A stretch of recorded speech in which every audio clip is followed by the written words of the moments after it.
We have just been notified by CAF that the dates have changed. So I'll start by giving you that information. The Confederation of African Football have changed the dates for our matches. The first game, which was scheduled for the Accra Sports Stadium on Friday, October 11, will now take place on Thursday, October 10th.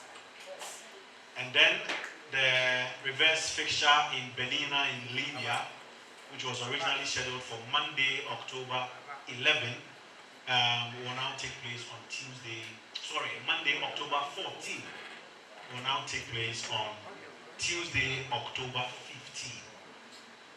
So those are the new dates for the two matches. Kindly take note. Hello, good afternoon, everybody.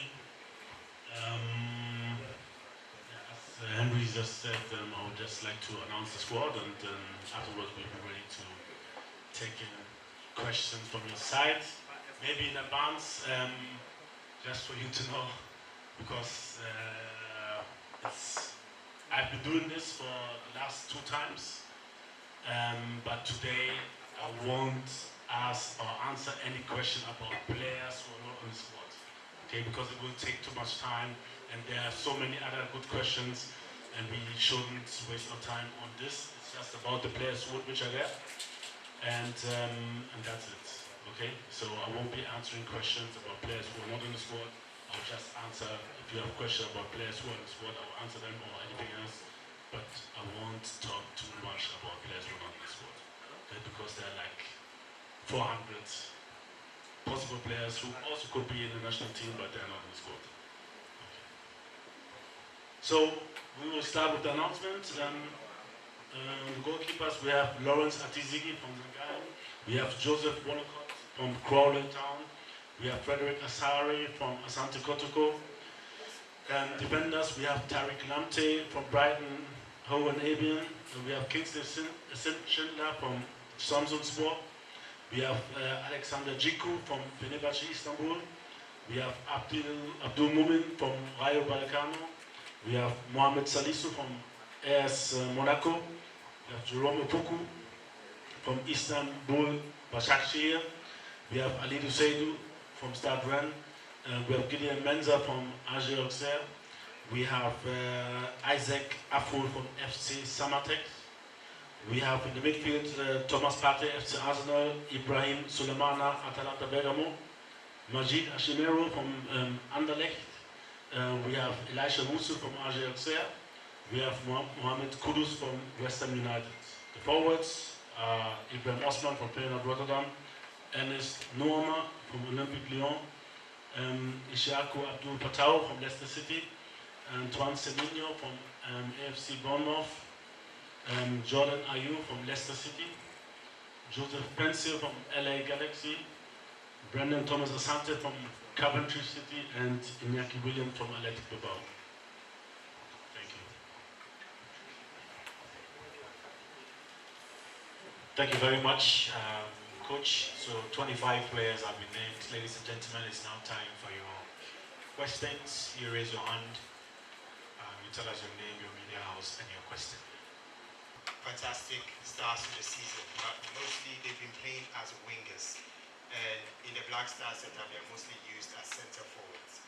How are you looking to get the best out of both of them without changing too much from what they are used to in club level? It's always a challenge with how and what position players play at the club level, and then also in the international level with the national team. It's always a challenge. As you just said it, if you just, let's say, mention those 2 players, maybe we take Jordan also in addition. You know, it's not about the player, it's about the team. You know, and we have to see what is best for the team. And if, let's say, both or all of them are playing as wingers, we still need maybe somebody who plays a number 9 position. So whatever I do, I'll do something maybe that is not equivalent to the position in the team. But for me, I think the most important is the team, most important thing, and I have to, and we as a staff, as a coaching staff, have to think about the best possible solution, where we can think each of our players can harm our opponent as much as possible. and this is what we're looking for.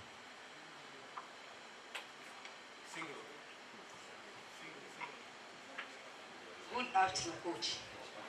Please, my name is Baby Manchester from Origin FM. I know Coach. Okay, sir. Okay, Coach. My question is about some few weeks ago. We all saw ex-players being interviewed by the select committee members from the parliament. And I listened to Stephen Appiah's conversation with the parliamentarians. Two things that he said that is important to me, I want to know. He emphasized on some time ago, during their time in 2006, we have local players being called to the national team to the extent of even benching some of the senior players. He even mentioned of the likes of Shila Iliasu, the likes of Habib Mohammed, that they came to the squad and benched even those time, let me classify it as the big players, those that were playing at abroad. But this time around, it's not happening so. So I want to know, is it true? If it is true, then what is the essence of calling the local players? If now the quality are low, that is why when you call them to the national team, you don't give them the opportunity to play. Or two, is it because the league is not up to the standard? So you think that when you give them the opportunity, maybe the tactics that you play, it will not bring success to your tactics. And thirdly, I want to know, if it's true, then what is the essence of calling the local players? Why don't you leave them for them to continue for their clubs? Thank you. Okay, like you said, it's very, very complex. At the end, every coach has his different playing style. I don't think we can compare 2006 to this year, 2024. It's a different year, different players, and I'm looking for players who can fit to the way I want to play. So for me, I said it before, it doesn't matter if you're a local player or a non-local player, and this dividing of the players, for me, I don't think it's fair. So let's say, I don't know, you say Habib Mohammed, after the World Cup, he would be called by an Italian club. Then the next day, the day before he was a local player, and now he's not a local player anymore. Yes, but if he would have been called for Italy, the next day after the World Cup, he's no more a local player. So maybe you should call him. I know. So to be the division of local player and not local, I don't get it. Let's say Kudus is coming from Nima, and he grew up. This is where he learned to play football. So now he's playing for West Ham. So it's no more a local player. For me, I don't get it. For me, it's not like where you play; it's how you play. How you play, this is the most important thing for me, and it's not about where you play. And if a player catches my attention, then I'll call him. I don't care if he's a local player or not. And there's so many things which I have to take in consideration. And the way he trains, the way he plays, the way also the other players played before. And then at the end, I would have to last word, but we as a coaching team, we are looking for good players, no matter where. If they're in the local league, if they play in Europe, if they play in Asia, in America, whatever, we don't care about it. And we're looking just at players which fit into the way we want to play. And this is the most important thing for us, that we find those players. And surely we can always say, look about one game, but we can also say, okay, we played against Mali, we played against Central African Republic, we won. I think the first half against Central African Republic, to be honest, was not good, but the second half was very, very good, and we showed a very good attitude to come back from being behind. And Mali was very good, and so for me, it's about the good players, and not about local player, non-local player. This topic, to be honest, I don't get it. And if somebody shines, we call it. But like I said before, we were in difficult situations before. To be honest, I faced a lot of negativity before my first appearance here. When I came, we played against Nigeria, we qualified. Then also when I came back, a lot of negativity. Difficult situation. We played against Mali and we won and it was okay. And now again, surely a difficult situation and very, very understandable. To be honest, I hate to lose. I hate to lose, and I was also pissed. I was very disappointed, especially after the Niger game. And the Angola game, I think we have to see it separately. We can't put it, even though we lost, and results is what counts in sports. I think surely it should be seen a little bit separately, but because this is football. I played in Germany in the first division. We lost to a fourth division in the cup game. Sometimes this happens. You have chances, you don't score, and they have maybe one or two chances they score. So I want to exclude this match, but Niger was really, really bad. Disappointing, and like I said before, for us, it's about to bring the certain spirit which you talked about to this team. And it has to be there always, not only when we play against Nigeria or when we play against Mali or whoever. It has to be there against every team. And there, again, I'm talking about defensive discipline.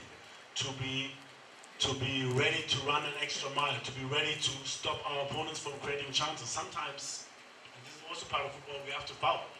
Maybe you get a yellow card. I want to see this passion, I want to see aggressiveness.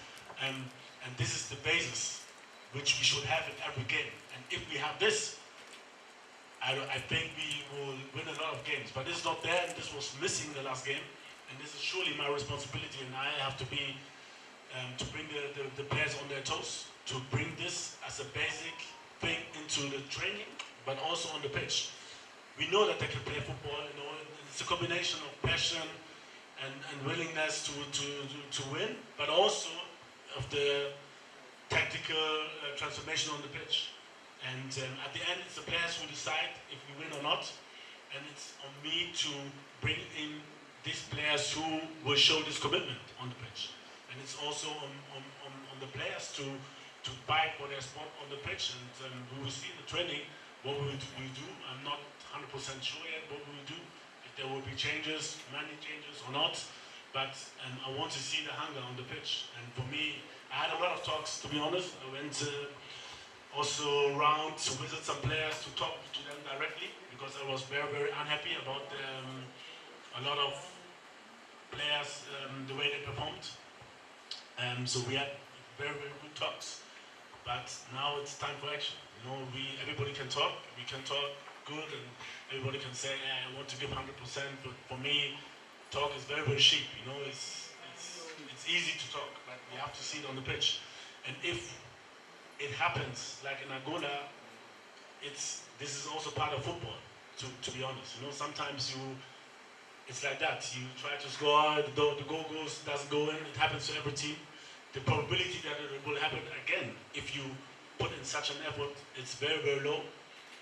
But I'm very, very sure that we have a high probability if we bring in these basics, passion, this spirit to defend especially, but also to be determined to win and to score, and combine it with the tactical collectiveness and to deliver on the pitch. Then we can be, I'm very, very sure that we will win the game. Good afternoon, Coach. I'm here. Of late, we struggle to get the goals, and the essence of a very good striker is to get us goals. I want to know why you maintain them, if they are the best we have in this country, or we don't have enough quality. Apart from that, I have seen one young player. You would not want to answer that question, but if I'm on my radio and one Ghanaian asked me, why didn't you ask the coach that Michael Benji, who plays for Elsbeck in Sweden, is performing so well, but has not gotten a call up into the Black Stars? Coach, what should be my answer? Thank you.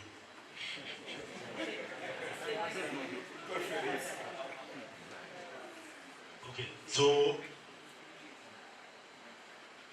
on the strikers, I know that everybody is looking for goals, especially from the strikers. And I'm also looking for goals. So we discussed a lot, and we always discuss a lot about players which should be called, and we have to strongly believe that those are the best strikers we have in this country, and that's why we call them. Second question, I said it before, it's always difficult, I can understand, and he's on our radar, we are in touch, but and I think, okay, I said I wouldn't answer, but I answered for you.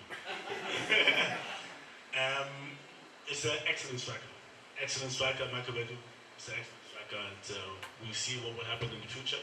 Like I said, at the moment, this is what we think. Iñaki scoring, Akbabalo, Semenyo scoring, Bournemouth. So, to be honest, I think the Premier League is a little bit tougher than the Swedish League. This is the reason, like, why they're from at the moment. But we'll see what will happen in the future. He's a very good striker, and looking forward to get to know him personally. Hi. Hi, my name is Monica Bukari from GH1 TV. I want to ask you, with the current squad that you've given us, what will be your measure in accepting the whole team that you've given us? What's the success that we are expecting? And also, how are you managing the emotions of these strikers or players who are doing so well in their clubs, but then when they come to the national team, it's a bit tougher for them. I guess they have emotions and they go through a lot. How do you manage them for them to accept it and come back to play for us again? So, I know for, let's say in general, coaches, we don't have time. But I'm a strong believer that success needs time and also needs consistency. And for me, I think the best thing I can do for them is to call them, to show my trust in them, and we as a coaching staff to show our trust in them, that we believe in them, and we had a, yeah, like I said, last week also we had good talks with also some of them, and I strongly believe that they would deliver. Otherwise, I wouldn't call them. And like I said, as a team, when we have our defensive discipline and our defensive hunger to protect the goal as like a lion, and I'm sure we'll be awarded with goals up front. Please, car number G 88815. You blocked somebody. The person wants to go, so please kindly do the arrest. Yes, Coach. My name is Yao Ejimi, and I'm from CTFM Channel 1 TV. Some of the players that you've invited for these qualifiers, they've been involved in social issues, addressing social issues. And right now in Ghana, the present social issue is the fight against Galamsey. Let's say your players take a stance against Galamsey. Would you be comfortable with it? And this is also to Henry Asantichum, as the communications director for the Ghana Football Association. Let's say some of the players take a stance against Galamsey. What is the position of the FA? Thank you. I think, to be honest, we have so many, and I think it's a serious problem, very serious problem, but we have to do and focus on our jobs. You know, there are a lot of things which have also distracted, maybe myself also. You know, I'm questioning myself, or I was questioning myself, okay, what could I have done better? If, let's say, I have an accident, there's nothing I can do about it. But, you know, there are other things and also other distractions to the team. And for us, to be honest, it's about focusing on Sudan and nothing else. After we win, then we can talk about every other topic. Okay? Thank you.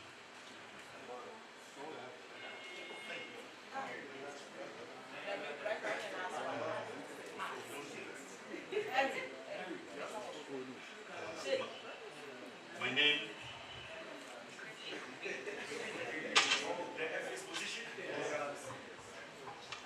Well, I think we are a responsible entity, and so we cannot fold our arms when matters of this nature that concerns the nation before us.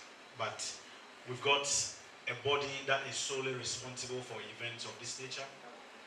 The Executive Council is the body that handles some of these issues. So I cannot speak in my capacity until the Executive Council has taken a definite position on what the FA's direction is. Once that comes out, I'm sure we'll communicate to the public. Thank you. Hi, Coach. My name is Kabran Ebwa, and I'm a friend of Otto Addo.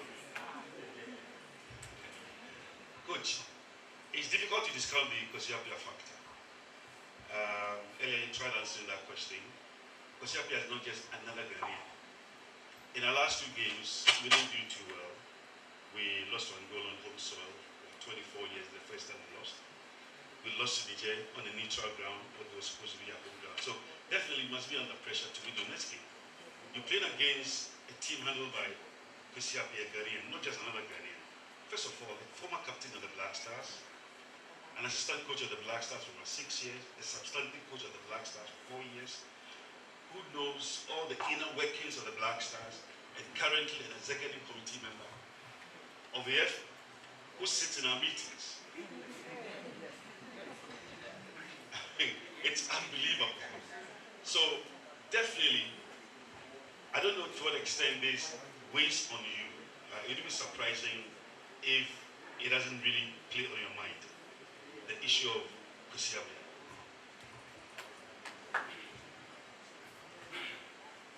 Okay. Yeah. Thank you for your question. Maybe a little side story. My grandmother, who passed away for a long time, was at my reunion. Yeah? So you've always been in our thoughts. She was always like, "Who's this handsome guy?" Okay, so I mean, I have so much of big respect for Kosiapia even more as a human being than what he has achieved, for Ghana. And big respect for him, for what he's done so far, also with the Sudan team. They are leading in the World Cup qualifiers in a group of Senegal, Guinea-Bissau, and Togo. I mean, there's no way we will underrate them. They are very good. And for those who sometimes, and also the players, sometimes maybe it comes in their minds that, we play against Nigeria or we play against, no, those times are over. So I don't like us to compare, like maybe 2006, we did this, and this is 2024. Everybody can play, everybody can defend, like I said. And they are leading the World Cup group with 10 points. Nobody is bringing this statistics, but this is a fact. So we are very much aware of their ability and their strength. And to be honest, for me, and this is how I also made it as a player, I will always put us aside who's playing against me. Like, sometimes I knew people personally, but I have to play hard against them. And it will be the same way. Like I said, I have so much of a respect for Kosiapia, for what he has achieved in his life, especially for Ghana. But we have to put everything aside. If we play, it's about us. It's about us showing our defensive discipline, our passion on the pitch. We have good footballers, we have better footballers than them. So we have to win this game. We are very much under pressure, but we were under pressure against Nigeria those days, and also against Mali when we had our away game with me. It's the first time as a coach. And I don't know. Sometimes I think maybe the players need this. I don't know. But we're very much aware that this is a very important game. But we have to put everything aside, and this is how it works. Also as a player, you don't think about who it is or what it is. You just give your all. You don't care who it is, because it can affect you, and you have to focus on the way we want to play as a team, and the way we think we can win against your opponent, no matter who it is.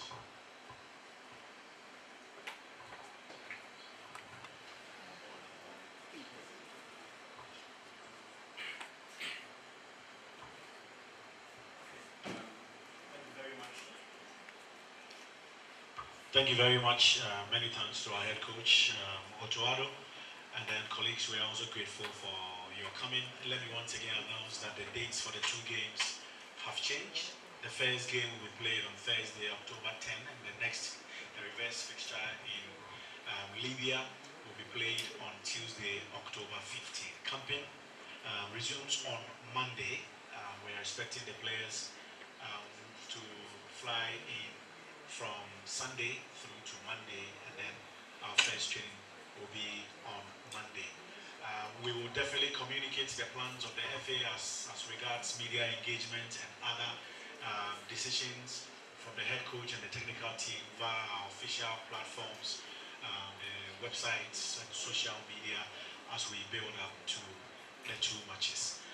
On behalf of my colleagues, Professor Joseph Kwame Minta, Technical Director of the Football Association, Neil Armstrong-Motagu, Head of PR and Strategy, and my brother Joseph Tetezuta, who is with the National Teams Department, and then Sheikh Tofik, who is also with the Communications Department. Let me say once again that we acknowledge your presence and we really, really appreciate your coming. As we build up to the two games, we can only wish the Black Stars the best of luck. Enjoy your Friday afternoon and keep well. Thank you. Thank you very much.